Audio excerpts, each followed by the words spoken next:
السلام عليكم ورحمة الله وبركاته.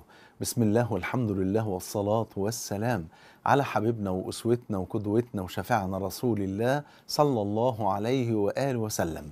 ما هو السبيل إلى صدق التوكل على الله؟ تعالوا نعرف بعد ما نصلي على حبيبنا صلى الله عليه وآله وسلم. أولا، إيه هو التوكل؟ التوكل كما عرفه أهل العلم: التوكل هو صدق اعتماد القلب على الله في استجلاب المنافع ودفع المضار في أمور الدنيا والآخرة. دوت التوكل على الله سبحانه وتعالى. السبيل إلى ذلك إن احنا نأخذ بالأسباب ونتيقن من قلوبنا إن الأسباب وحدها لا تنفع ولا تضر إلا بأمر مسبب الأسباب. فلو ربنا وفقنا في أي عمل بنعمله لا نظن أن هذا بقدرتنا وعلمنا وإمكانياتنا أبدا، ولكنه بتوفيق من الله، ويكون شعارنا: وما توفيقي إلا بالله. يبقى الجسد يعمل والقلب يتوكل على الله سبحانه وتعالى. والنبي صلى الله عليه وسلم يقول كما عند الترمذي بسند صحيح: لو أنكم تتوكلون على الله حق توكله لرزقكم كما يرزق الطير تغدو خماصا وتروح بطانا. والمولى عز وجل يقول: وتوكل على الحي الذي لا يموت. مع ان الحي هو الذي لا يموت، لكن ذكرها المولى عز وجل من اجل ان تتيقن قلوبنا ان الله عز وجل هو الذي اذا توكلنا عليه كفانا سبحانه وتعالى. فالانسان لو توكل على انسان فالانسان الاخر قد يمرض وقد يسافر وقد يموت وقد يتخلى عنا، اما الله فهو الحي الذي لا يموت سبحانه وتعالى.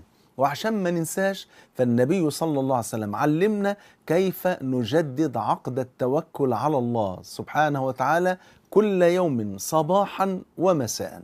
ففي الحديث الذي رواه أبو داود عن أبي الدرداء رضي الله عنه وأرضاه، الحديث موقوف على أبي الدرداء ولكن له حكم الرفع إلى النبي صلى الله عليه وسلم، وصحح إسناده الشيخ شعيب الأرناؤوط في تحقيق كتاب زاد المعاد للإمام ابن القيم، أن أبا الدرداء قال، وقلت الحديث له حكم الرفع إلى النبي صلى الله عليه وسلم، أنه قال: إذا أصبح أو من قال إذا أصبح وإذا أمسى حسبي الله لا إله إلا هو عليه توكلت وهو رب العرش العظيم 7 مرات كفاه الله ما أهمه. ما شاء الله، ربنا يكفيه كل هموم الدنيا، هم الرزق وهم الأولاد وهم الزوجة وهم البيت وهم العمل وهم الأعداء وهم الأحباب وهم كل شيء بفضل الله سبحانه وتعالى. ولو تفتكروا الكلمة دي ذكرت في حديث آخر يفكركم بحاجة، حديث الترمذي الذي رواه الترمذي بسند صحيح عن أبي بن كعب لما قال للنبي صلى الله عليه وسلم: يا رسول الله إني أكثر من الصلاة عليك، يعني أريد أن أكثر من الصلاة عليك، فكم أجعل لك من صلاتي؟ فقال: ما شئت فإن زدت فهو خير لك. قال له: الربع. قال له: ما شئت فإن زدت فهو خير لك. طب النص؟ طب الثلاث ارباع؟ طب في الآخر قال له: إذا يعني أجعل كل هذا الوقت، إذا أجعلها كلها صلاة عليك يا رسول الله.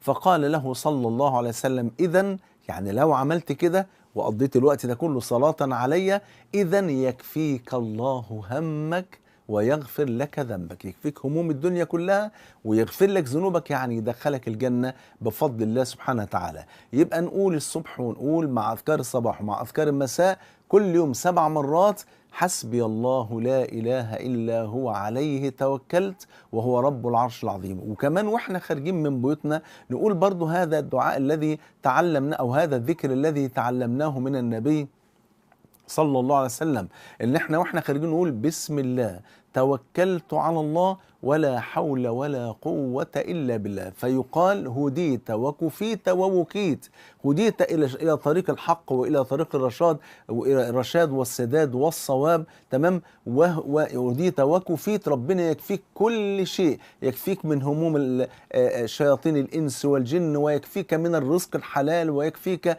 من كل ما تسعى إليه. ووقيت أي وقيت من شر شياطين الإنس والجن بفضل الله سبحانه سبحانه وتعالى. يبقى إذا 3 حاجات نعملهم: حسبي الله لا إله إلا هو عليه توكلت وهو رب العرش العظيم 7 مرات مع أذكار الصباح، 7 مرات مع أذكار المساء. لو احنا خارجين من بيوتنا نقول بسم الله توكلت على الله ولا حول ولا قوة إلا بالله، وما بين ذلك نكثر من الصلاة على رسول الله صلى الله عليه وسلم. جمعني الله وإياكم مع الحبيب المصطفى صلى الله عليه وسلم في الفردوس الأعلى. بحبكم في الله، والسلام عليكم ورحمة الله وبركاته.